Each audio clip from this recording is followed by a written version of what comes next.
Yes, press the subscribe button in case you don't subscribe. Very irritating. So let's start off. Sorry, I should intro first. Hello everyone, this is Defense Politics Asia, and this is the summary for the day of 309 for the 29th of December. And today is the 30th. And there will be some information coming from the 30th as we cross 12 noon in Ukraine, and then we start to have a lot more information coming out for the day.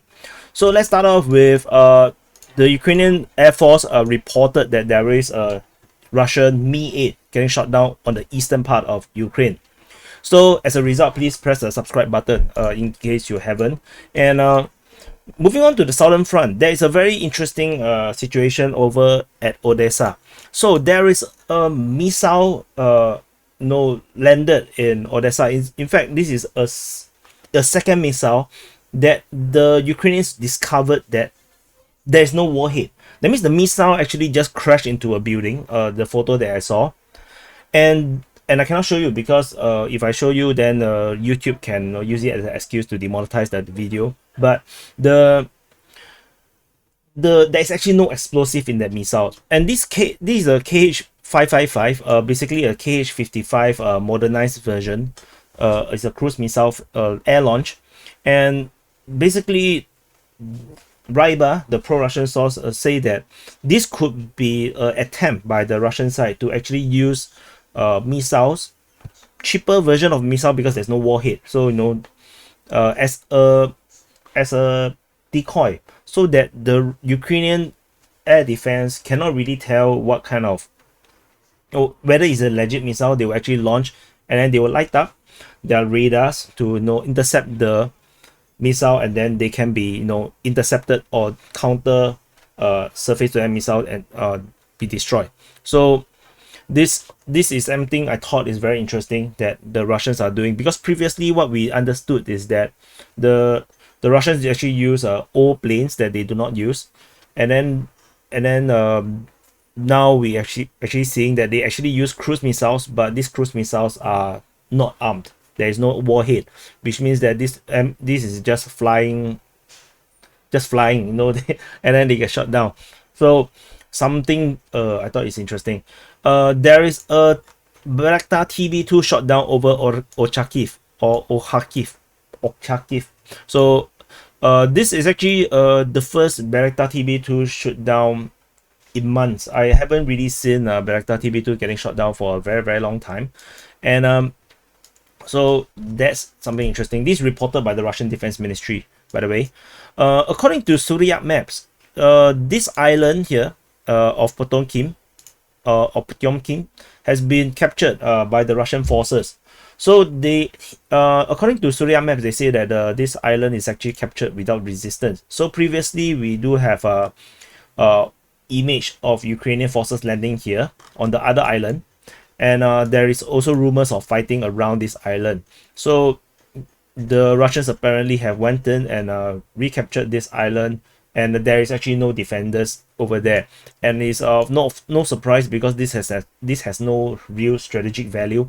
It doesn't make sense for the Ukrainians to actually put up defenses on this island, which the Russians would pretty much just go around it, and resupply reinforcement will be difficult.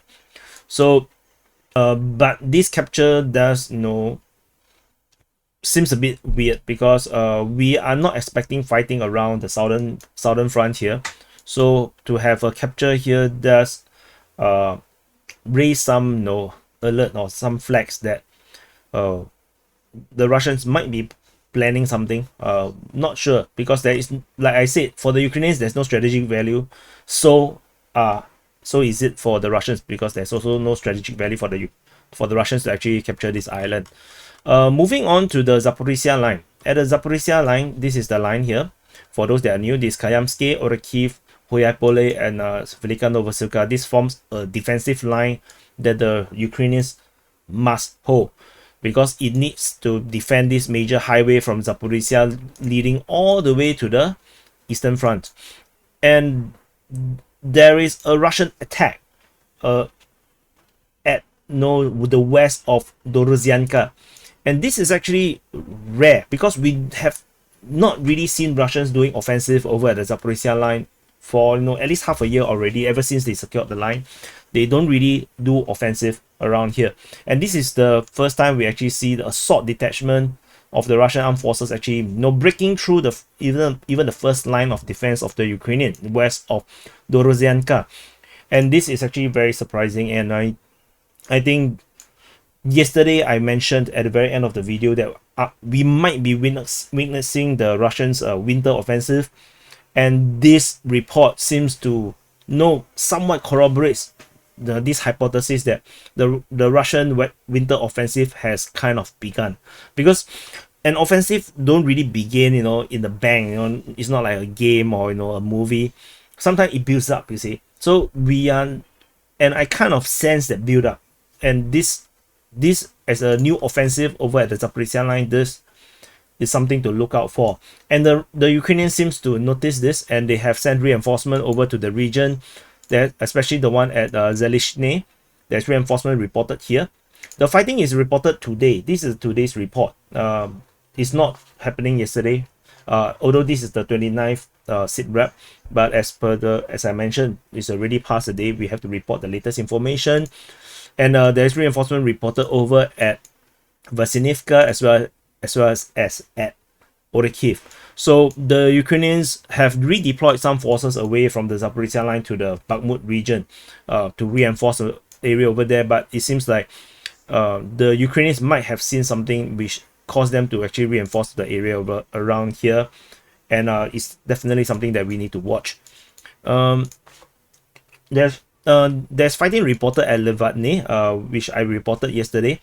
It's only just recon forces, and there is also fighting reported at Velika Novosilka, as well as recon forces reported at Vremivka. This is actually reported yesterday because the summary yesterday was quite late, and so there's some fighting around at this area. Nothing very significant, it seems. And we're now in the Donetsk front. So Donetsk front is here. This is Donetsk Oblast, and at the Donetsk front, we have some reports. This coming from yesterday as well. We have reported yesterday. There's a shelling reported at Preshestivka. According to the Russian Defense Ministry, in today's report, they fired at a concentration of Ukrainian forces. There is fighting reported at Palivka yesterday, as well as at Volodymyrivka, as well as at Solodka. All these are reported by the Russian Defense Ministry in yesterday's report. And there's a shelling reported at Novomikhailivka, similar to the one we have reported at Preshestivka. This is on the concentration of Ukrainian forces. And there is fighting reported at Novomikhailivka according to War Gonzo. So they say that this is another attack by the Russian troops in the direction of Novomikhailivka. Then there's fighting also reported at Marinka according to the Ukrainian Defense Ministry, and the front line tentatively it seems to be here, but we're not so sure. The Ryba reported that the Russians have already moved past the center line, so we can actually move back this a bit. So the gray area, the gray zone is around here, and the Russians have already pushed past the center line, moving forward, and fighting is primarily on the western side of Marinka, as well as on the western outskirt of Marinka. And the Krasnohorivka continues to be reported to be fighting.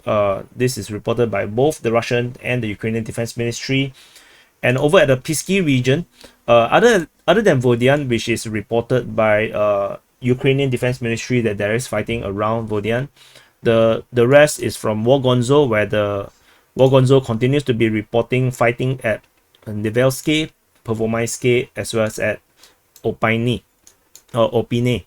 And interestingly, we have reports of fighting over at Adivka. According to the Ukrainian Defense Ministry, well, we have also pro-Russian sources corroborating this information. They're saying that with the support of artillery, the Russians are pushing towards Adivka.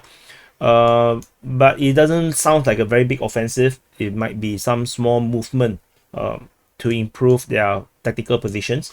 The Ukrainian Defense Ministry also reported fighting at Kayamka on the yesterday in today's report, and there is fighting reported at Alexandropol. This is reported by the Russian Defense Ministries based on their mapping. I reported this yesterday. Similarly, for the report over at the Pivnishny, we do not have other reports in the latest Russian Defense Ministry report about fighting around the New York region. Thus, I did mention that this in the report, in the analysis video, I mentioned about the fighting to cut off Konstantinivka from the New York front. I did mention that the fighting and attack over at the New York region is likely to be just a diversionary attack, and maybe that might be true because of the lack of a continuous sustained offensive over at this region. And yesterday I reported that there is a HIMARS destroyed at Konstantinivka, and of course also all the helicopters getting shot down and planes getting shot down over this region. The new one is actually at Novoyelizavetivka.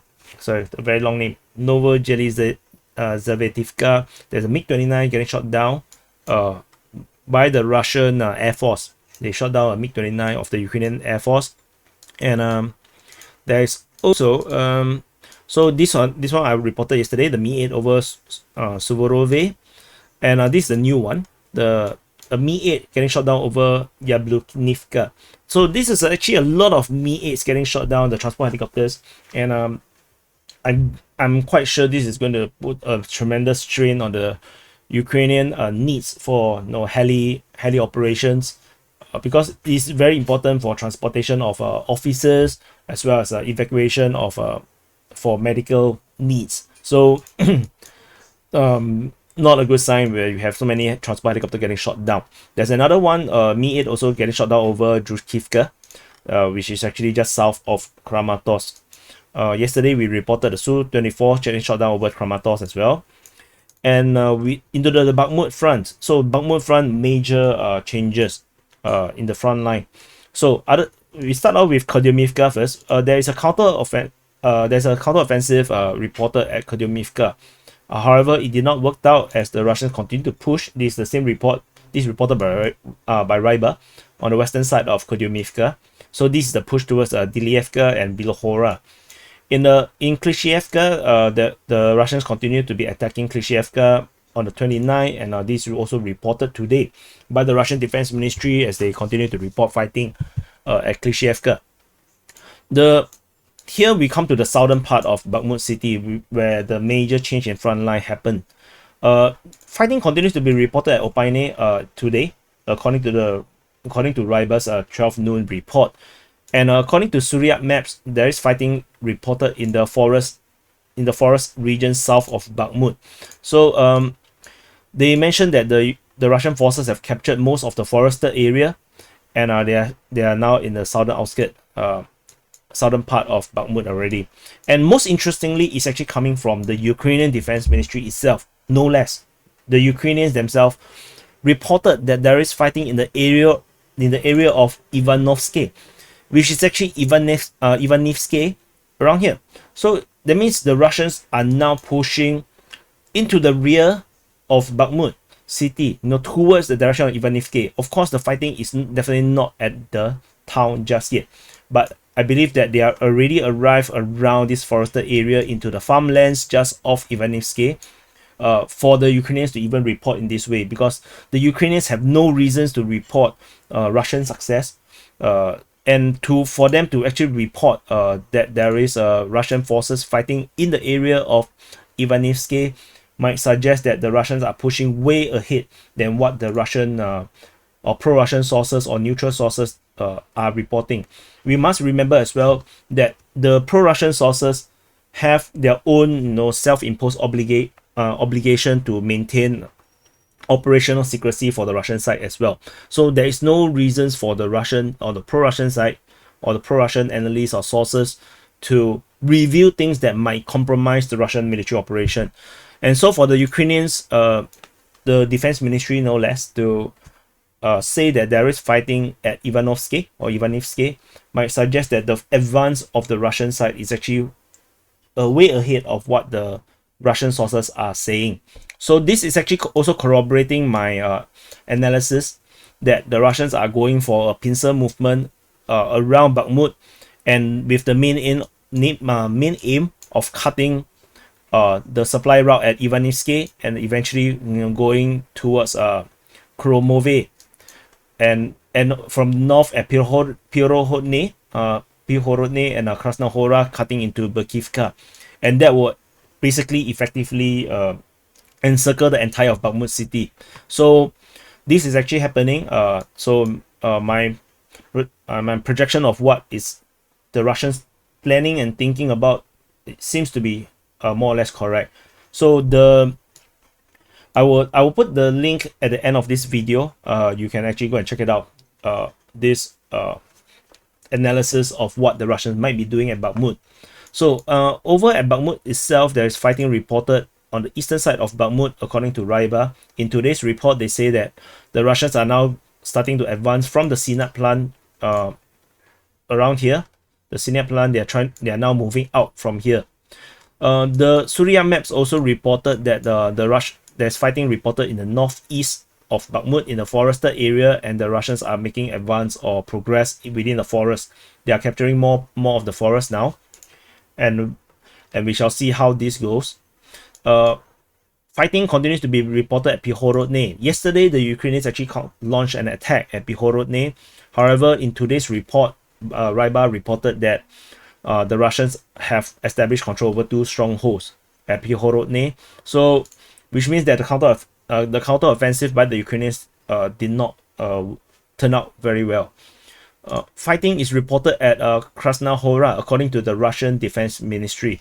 So this is actually more official because it's by the government of Russia itself reporting fighting at Krasnaya Gora or Krasnohora within this region. So the push in the northeast part of Bakhmut city seems to be really serious, and I'm not sure if the Ukrainians have enough forces to hold this advance, because a lot of the reinforcement actually goes into Bakhmut city itself.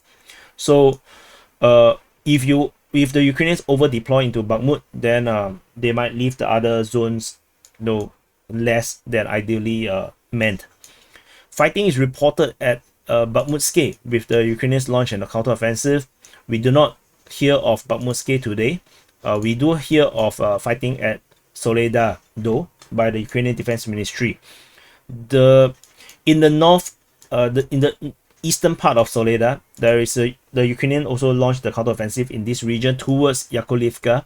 However, on the 30th, Ryba reported that the Russians made some progress east of Soledar, capturing an observation post. So, which means this counter attack or counter offensive by the Ukrainians east of Soledar also might not have done quite well. And over in the Sievers front, we are now into the Sievers front. We are in the most eastern point of the entire conflict. The Russians are attacking at Rodolivka yesterday, as well as Vasily, as well as towards Vimka. So this half of this, two of the reports are from War Gonzo. The Ukrainian Defense Ministry corroborated the one at Vasily. And over at Bilohorivka, there is fighting reported by the Ukrainian Defense Ministry at Bilohorivka. According to Surya maps, they are a bit more detailed. They mention the fighting is actually in the north, with the Russians making some progress in the north around this region. The Russians captured the northern part of Bilohorivka, so things are also not looking good over at this area. In the Kreminna front, so we are now in the Kreminna region. We are now here, close to the tri-border region of Kharkiv, Donetsk, and Luhansk. At Kreminna front, there is fighting reported at the Serebryansky forestry, according to the Russian Defense Ministry.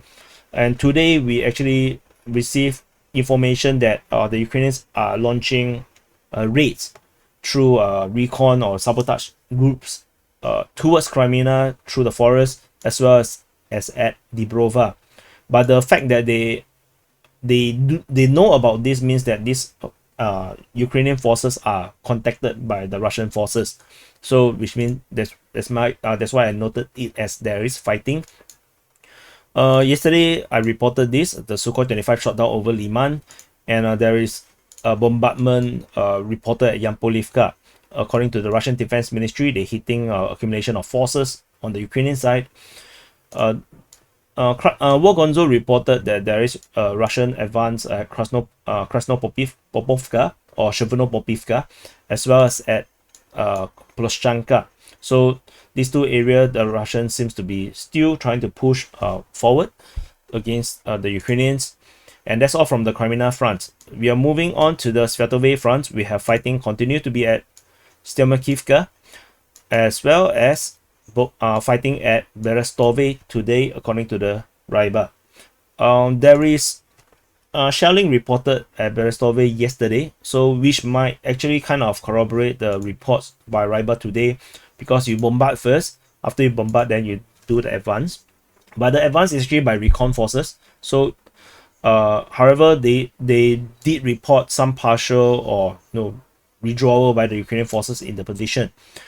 There is shelling reported at Krylyakivka, according to the Russian Defense Ministry, and not much to talk about other than the units, which is not important to me. And further up north into the Kupiansk region, we have shelling reported at Kaislivka yesterday. I reported this yesterday as well as at Timkovka, and today we have information of shelling at Petropavlivka, according to the Russian Defense Ministry. And that's all for the summary for the day of 209 for the 29th of December. Please press the like button. After you press the subscribe button, right now press the like button. So press the like button so that more people, especially new viewers, be able to come to my report. And just to conclude a bit, I think that the winter offensive might have started as of 28. It seems to be the case. The fighting seems to be a bit different. There seems to be a major step up in terms of the intensity and the number of areas that we are seeing fighting at. The number of areas that the Russians are actually the one doing the initiative.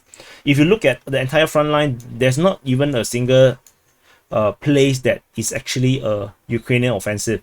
Most of these are actually limited offensive that is not repeated in the information today yet, and more than half of it is actually just recon forces trying to probe or doing sabotage or just doing raids.